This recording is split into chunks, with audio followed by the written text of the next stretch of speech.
ছোট বড় বালেগ না বালেগ সবার হাতে দিয়ে দিছে মোবাইল, সবার হাতে। হায় মুসলমান, অপ্রাপ্ত বয়স্ক ছোট ছোট বাচ্চাদের হাতে যেই অভিভাবক, সে মা হোক বাবা হোক দুলাভাই হোক বড় ভাই হোক চাচা হোক, এই বড় মোবাইল যে তাদের হাতে দেয়, বিশ্বাস করেন তার চাইতে বড় জালেম আর কেউ হতে পারে। ওই মা জালেম যে মা তার সন্তানকে বড় মোবাইল তুলে দিচ্ছে, ওই বাপ জালেম, ওই অভিভাবক জালেম। বেটা তুই নষ্ট করে দিলি বেটা তোর সন্তান, তোর একটি পবিত্র সন্তান তুই বেটা নষ্ট করে দিলি বেটা। বাচ্চাটা কাঁদবে, কাঁদলে কি মানুষ মরে যায়? কাঁদলে কি হইতে, নাহলে 2 দিন কাঁদবো। বাচ্চা ভাত খাইতে চায় তো ভাত না খাইলে কি খেতে, রৌদ্রে শুকায় থাকুক, অসুবিধা কি? মোবাইল না দিলে বাচ্চা কাঁদে, মোবাইল না দিলে বাচ্চা ঘুমায় না, মোবাইল না দিলে বাচ্চা খানা খায়। এগুলো কোনো যুক্তি হইতে পারে? আস্তাগফিরুল্লাহ, আস্তাগফিরুল্লাহ। এটা কোনো কথা হইতে পারে? এত বড় জুলুমের কথা। এই ছোট বাচ্চার হাতে কে দিল মোবাইল আপনি বলেন?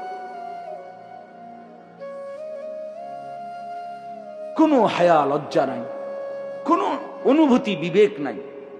এখানে ওলামায়ে কেরাম আছে, বয়স্ক বাবা চাচা দাদার বয়সী লোক আছে, কারো কোনো আকল তমিজ নেই। আমার যা মন চাই তা, আমার যা মন চাই। হাদিসের মধ্যে আছে, রাসূলুল্লাহ সাল্লাল্লাহু আলাইহি ওয়াসাল্লাম বলেন, কুল্লু মাউলুদিন ইউলাদু আলাল ফিতরা, প্রতিটি মানব সন্তান আল্লাহকে মানার পূর্ণ যোগ্যতা নিয়েই মায়ের পেট থেকে ভূমিষ্ঠ হয়। ফাআবাওয়াহু ইউহাব্বিদানিহি আও ইউনাসসিরানিহি আও ইউমাজ্জিসানিহি। নবী সাল্লাল্লাহু আলাইহি ওয়াসাল্লাম বলেন, অতঃপর মা বাবা, ফাআবাওয়াহু, অতঃপর মা বাবা ওই সন্তানটিকে ইহুদি বানায় অথবা খ্রিস্টান বানায় অথবা অগ্নিপূজক বানায়। আপনি বলেন যে ঘরগুলোতে রঙিন টেলিভিশন চলে, 6 বছরের 7 বছরের বাচ্চা দিন রাত টেলিভিশন দেখে, নাচ গান দেখে, তো এই বাচ্চাটাই তো নিশ্চয়ই বাজার থেকে এই টেলিভিশনটা কিনে আনছে, ঠিক না? কথা বলেন। তাইলে কে আনলো এটা? অভিভাবক, তার অভিভাবক আনছে এটা। তাহলে এই বাচ্চাটা যে হিন্দি সিনেমার নর্তকী দেখে, এই বাচ্চাটা যে কাফের মুশরিক দেখে, এই বাচ্চাটাতে নাচ গান, অসভ্যতা, নোংরামি, ধর্ষণ, ব্যভিচারের দৃশ্য দেখে, তো তারে নষ্ট করে দিল কে? হ্যাঁ, তো রাসূলুল্লাহ সাল্লাল্লাহু আলাইহি সাল্লাম এটাই বলছে যে মা বাপ সন্তানকে নষ্ট করে দেয়। যে বাবার মুখে বিড়ি সিগারেট, সে তার সন্তানকে উপদেশ দিবে কিভাবে? যে বাবা মা কোনোদিন ফজরের নামাজ পড়ে না, এই অপদার্থ মা বাপ তার সন্তানকে শিখাবে কি? যে বাবা কথায় কথায় গালি দেয়, গালি ছাড়া তার মুখ দিয়া কথা বাইর হয় না, এই অসভ্য লোক, সে তার সন্তানকে আখলাক শিখাবে কি? বলে বলেন মিয়া, সে কি শিখাবে? মুখে বিড়ি খাইতে খাইতে ফুট ফরালে করে মানুষ কি মানুষ হইতো? হেইতে জিগাই যে ওই বাচ্চা যদি জিগা আব্বা আমনের মতনই হইতাম, বিড়ি খাই না, যদি বলে না ফুট আমার মতো হইস না, তো যে হুজুর যদি ছেলেটা যদি জিগায় যে আমনের মতো না হইলে যার মতো হইতাম তার মতো আমনে সহ হইলে অসুবিধা কি? চলেন বাপপুত দুজনে আব্দুল কাদের জিলানির মতো হই। বুঝেন নাই কথাটা? চলেন বাপপুত দুজনেই বদলায় যাই। এটা জরুরি বিষয়। হাসি দিয়ে উড়ে দাও। অভিভাবকের হাতে আল্লাহ বাচ্চাকে দিচ্ছেন। গরু ছাগলের বাচ্চা অভিভাবক লাগে না। গাভীর বাচ্চা 2 বাজার পরে গাভী বেচ চালায়, কোনো অসুবিধা নাই। এই গাভী বাচ্চা বাছুর দৌড়াইয়া মরে তার জিন্দিগি পার হয়, অভিভাবক লাগে না, এনে শিখানোর কিছু নাই। কিন্তু একজন বাচ্চা, মানুষের বাচ্চার উপরে বাবা মা চাচা জ্যাঠা মামা ফুফা খালু দাদা দাদি নানা নানি বড় ভাই বড় বোন এতগুলো মানুষ দেওয়ার পরে ছেলেটা নষ্ট হয়ে গেল কেন? এতগুলো অভিভাবক, আস্তাগফিরুল্লাহ, এরপরও সে নষ্ট হয়ে গেল, সম্পূর্ণ নিজের মতো করে চলে ফিরে। এটা কি ধরনের কথা বাপ? এর চাইতে বড় আশ্চর্য কথা আর কি হইতে পারে? এতগুলো অভিভাবকের বাঁধন থেকে ছুটে গিয়ে সে এখন নিজের মতো চলে। আল্লাহ আমাদেরকে বুঝ দান করে। এজন্য এটা জরুরি বিষয় মনে রাখবেন। রাসূলুল্লাহ সাল্লাল্লাহু আলাইহি সাল্লামের, আপনারা সবাই জানেন, রাসূলুল্লাহ সাল্লাল্লাহু আলাইহি সাল্লামের কলিজার টুকরা ছিল হাসান হুসাইন রাদিয়াল্লাহু তাআলা আনহুমা। এই দুই নাতি নবীর কলিজার টুকরা ছিল, ঠিক না বলেন? রাসূলুল্লাহ সাল্লাল্লাহু আলাইহি সাল্লাম বলছে, হুমা রাইহানাতাই ফিদ দুনিয়া। হাসান হুসাইন এই দুইজন হলো আমার দুনিয়ার সুগন্ধি ফুল। মানুষ যেমন ফুলের ঘ্রাণ নেয়, আতরের ঘ্রাণ নেয়, আমি আমার হাসান হুসাইন থেকে ঘ্রাণ নেই, সুঘ্রাণ নেই। এরকম আদর করতেন। সেই আদরের নাতি আল্লাহ নবীর কাঁধে উঠতেন, ঘাড়ে উঠতেন, কোলে নিতেন। কিতাবের মধ্যে আছে রাসূলুল্লাহ সাল্লাল্লাহু আলাইহি সাল্লাম ওনাদেরকে কোলে বসাইয়া জুমার খুতবা দিতেন, এমনি বয়ান করতেন, মানে এতটা আদর করতেন, এতটা আদর করতেন। হযরতে হাসান মসজিদে ঢুকছেন, আল্লাহ নবী সাল্লাল্লাহু আলাইহি সাল্লাম দেখেই আগায়া গিয়া নাতিকে কোলে তুলে নিছেন। এত আদরের পরেও আমার বলার উদ্দেশ্য হলো, একদিন হযরতে হাসান মানে বড়জন, ওনারে নবীজি একদিন দেখছেন মসজিদে নববীর বারান্দায় কতগুলো খেজুর ছিল, খেজুর রাখছে, সদকার খেজুর, মান্নতের খেজুর কেউ একজন রাখছে। তো নবীজি সেগুলো এখনো বন্টন করে নাই, মানে দিবে, অভাবী দরিদ্রদের জন্য বন্টন করবে, মাত্র থুইছে আর কি, এখানে আইন না। এই সময় হযরতে হাসান, তিরমিজির হাদিস, হযরতে হাসান আইসা একটা খেজুর মুখে দিছে। ছোট মানুষ তো একটা খেজুর কি করছেন, নবী সাল্লাল্লাহু আলাইহি সাল্লাম এটা দেখছেন। সাথে সাথে আল্লাহ নবী সাল্লাল্লাহু আলাইহি সাল্লাম ওনার সামনে গিয়ে বললেন, কাখ কাখ, আরবি শব্দ, মানে ওয়াক ওয়াক, মানে এটা ফেলাও ফেলাও, হাতের ইশারা দিয়ে বুঝাইলেন, মানে এটা ফেলাও। ফেলে দিছেন উনি, হযরতে হাসানের মুখ থেকে এটা ফেলে দিছেন। ফেলে দিয়ে বলছেন, আমা তাআলাম ইন্না লা নাকুলু সাদাকা। নাতি, তুমি কি জানো না আমরা নবী বংশ, হাশেমি বংশ, আমাদের জন্য সাদকা, মান্নতের জিনিস খাওয়ার অনুমতি নাই। রাসূলের বংশের জন্য মান্নতের জিনিস খাওয়ার কি নাই, অনুমতি নাই। এটাই মাসালা, হাশেমি বংশ ওনারা। তো এজন্য আল্লাহ নবী সাল্লাল্লাহু আলাইহি সাল্লাম ওনার মুখ থেকে এটা ফেলে দিয়েছেন। আচ্ছা আপনি এবার ভাবেন তো, নবী সাল্লাল্লাহু আলাইহি সাল্লামের ঘরে কি তখন খেজুর ছিল না? কথা বলেন না কেন? তো বাচ্চা মানুষ একটা খেজুর খাইছে, উনি যদি নিজের ঘরের থেকে আরো 10টা খেজুর আইনা দেয়, অসুবিধা কি বলেন? কোনো সমস্যা নাই। কিন্তু সন্তান, এই নাতি, খেজুর তো আইনা দেওয়া যাবে, কিন্তু সে আখলাক শিখবে কিভাবে? সে দিন শিখবে কিভাবে? আহলাক তো দেখানো যাবে, আদর তো দেখানো যাবে, কিন্তু সে শিখবে কিভাবে তাইলে? হ্যাঁ, তার শিক্ষাটা হবে কিভাবে তাইলে?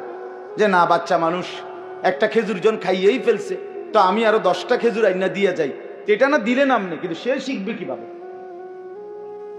তার মনে পড়বে কিভাবে? সে দিন শিখবে কিভাবে? আখলাক শিখবে কিভাবে? এই জন্য এটা জরুরি বিষয়। কথাটা প্রসঙ্গ দেখে আমি লম্বা করলাম। এটা জরুরি বিষয় বাপ, সন্তানের আখলাক এটা মানুষের সবচেয়ে বড় সম্পদ। রাসূলুল্লাহ সাল্লাল্লাহু আলাইহি ওয়াসাল্লাম বলেন, মা নাহালা ওয়ালিদুন ওয়ালাদাহু মিন নুহলিন মিন আদাবিন হাসান। কোন পিতা মাতা তার সন্তানের জন্য সবচেয়ে বড় কি রেখে গেল, নবীজি বলেন সবচেয়ে উত্তম কি রেখে গেল মা বাপ। আমার বাবা মা তো মরে গেল, কিন্তু সন্তানের জন্য রেখে গেল কি? সবচেয়ে বড় যা রেখে গেল, আল্লাহ নবী সাল্লাল্লাহু আলাইহি সাল্লাম বলেন আদাবুন হাসান, উত্তম আদব, উত্তম আখলাক, উত্তম জিন্দেগি যে তার সন্তানের গড়ে দিয়ে গেল। আল্লাহর কসম নবী বলছে, সেই মা বাপ তার সন্তানের জন্য সর্বোত্তম জিনিস দিয়ে গেল। সোফা দিয়ে গেছে, এটি থাকতো না। আমনে ময়রা 20 বছরের মাথায় কবর থেকে আইসা দেখেন আমনের নিজের ঘরে আমনের ফার্নিচার একটাও নাই।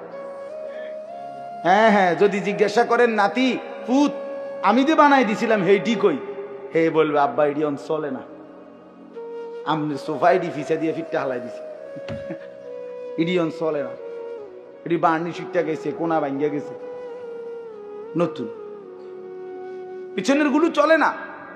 দুনিয়া যতই সাজাই দিয়া যান, আপনার পরে এই দুনিয়া এগুলো থাকবে না, এগুলো থাকবে না। আমার দাদা মৃত্যুর ঠিক 12 বছর পরে আমি আমার বড় জ্যাঠাকে বলছিলাম, আমার দাদাও বড় সম্পদওয়ালা ছিলেন, 10 গ্রামে নামি দামি মানুষ ছিলেন আমার দাদা।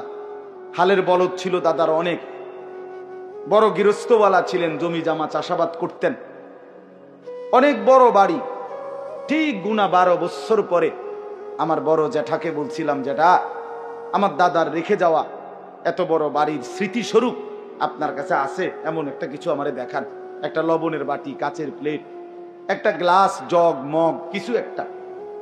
বিশ্বাস করেন আমার জ্যাঠা চোখের পানি ছেড়া দিছে, দেখে বলছে, ভাতিজা তোরে দেখাইবার মতো আমার বাপের কোনো কিছুই আমার কাছে কিচ্ছু নেই, একটা নুনের বাটিও নেই। এজন্য কোনো মা বাপ তার সন্তানকে ওই ঘর করে দিয়ে গেছে, বাড়ি করে দিয়ে গেছে, খাট বানাইয়া সোফা বানাইয়া করে দিয়ে থাকতো না রে বাপ। ফ্রিজ কিনে দিয়ে ফ্রিজ এত বছর থাকে না, কারণ একটা ফ্রিজ 200 বছর থাকে না, নষ্ট হয়ে যায়।